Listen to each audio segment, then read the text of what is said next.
Praise the Lord. സ്നേഹമുള്ളവരെ, റോമ 13:13 വിശുദ്ധ പൗലോസ്ലിഹ നമ്മോട് പറയുകയാണ്, പകലിന് യോജിച്ച വിധം നമുക്ക് പെരുമാറാം.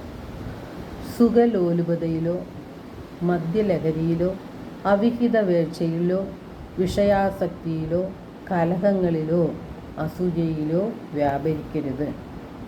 ലോകത്തിൻ്റെ ആസക്തികളും പ്രലോഭനങ്ങളും നമ്മുടെ ശരീരത്തെയും മനസ്സിനെയും കീഴ്പ്പെടുത്തുന്നുണ്ട്.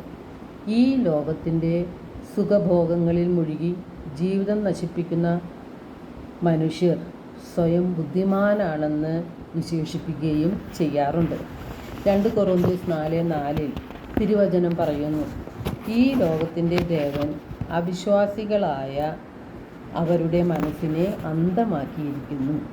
തന്നിമിത്തം സുവിശേഷത്തിൻ്റെ പ്രകാശം അവർക്ക് ദൃശ്യമാകുന്നില്ല എന്ന്.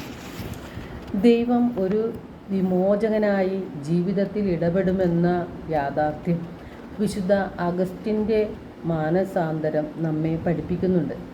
അസന്മാർഗിക ജീവിതം നയിച്ചിരുന്ന അഗസ്റ്റിനെ വിശുദ്ധ അഗസ്റ്റിനാക്കി മാറ്റിയത് വിശുദ്ധ പൗലോസിൻ്റെ റോമ 13:13 വചനങ്ങളാണ്.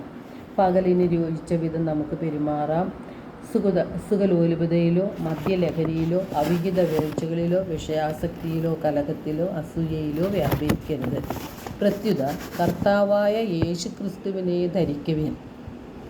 ദുർമോഹങ്ങളിലേക്ക് നയിക്കത്തക്ക വിധം ശരീരത്തെക്കുറിച്ച് ചിന്തിക്കാതിരിക്കുവിൻ. ഈ വചനങ്ങൾ തനിക്ക് വേണ്ടി ദൈവം നൽകിയതാണ് എന്നൊരു ബോധ്യം അദ്ദേഹത്തിനുണ്ടായി. അതിൽ നിന്നാണ് ക്രിസ്തുവിൽ ആയിരിക്കുവാനായി അദ്ദേഹം മാറിയത്. അദ്ദേഹത്തിൻ്റെ അമ്മ മോനിക്ക പുണ്യവതി നിരന്തരം അദ്ദേഹത്തിന് വേണ്ടി പ്രാർത്ഥിച്ചിരുന്നു. ആ പ്രാർത്ഥനയുടെ ഫലമായി സഭയ്ക്ക് 2 വിശുദ്ധരെയാണ് ലഭിച്ചത്.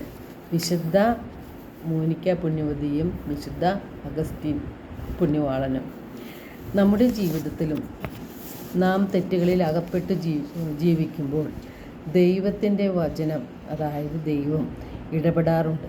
നാം വചനം വായിക്കുമ്പോൾ ഓരോ വചനവും നമ്മോടാണ് പറയുന്നത് എന്ന ബോധ്യത്തിൽ നമ്മുടെ തെറ്റുകൾ തിരുത്തുവാനും ദൈവത്തിങ്കിലേക്ക് തിരിയുവാനും മാനസാന്തരപ്പെടുവാനും പാപങ്ങളെയും പാപ സാഹചര്യങ്ങളെയും ഉപേക്ഷിക്കുവാനും ഉള്ള ഒരു ദൃഢമായ തീരുമാനമാണ് നമ്മുടെ ജീവിതത്തിൽ നാം എടുക്കേണ്ടത്.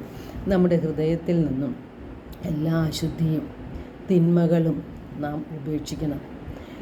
നാം നമ്മുടെ ഹൃദയത്തിൽ സൂക്ഷിക്കുന്ന വെറുപ്പും വൈരാഗ്യവും വിദ്വേഷവും പ്രതികാര ചിന്തയും ക്ഷമിക്കാൻ പറ്റാത്ത അവസ്ഥകളുമെല്ലാം ഉപേക്ഷിച്ച് ദൈവത്തിൻ്റെ വചനങ്ങൾ അനുസരിച്ച് നാം ജീവിക്കുമ്പോൾ നാം ഓരോരുത്തരും വിശുദ്ധിയുടെ മാർഗത്തിലാണ് ചലിക്കുന്നത്. അതുവഴി പിതാവിൻ്റെ അടുക്കലേക്ക് എത്തിച്ചേരുവാൻ നമുക്ക് സാധിക്കും. വഴിയും സത്യവും ജീവനും ഞാനാണ് എന്ന് പറഞ്ഞു തന്ന യേശു നാഥൻ്റെ വഴിയിലൂടെ നടന്ന് പിതാവിങ്കിലേക്ക് എത്തിച്ചേരുവാനും നമുക്ക് സാധിക്കും.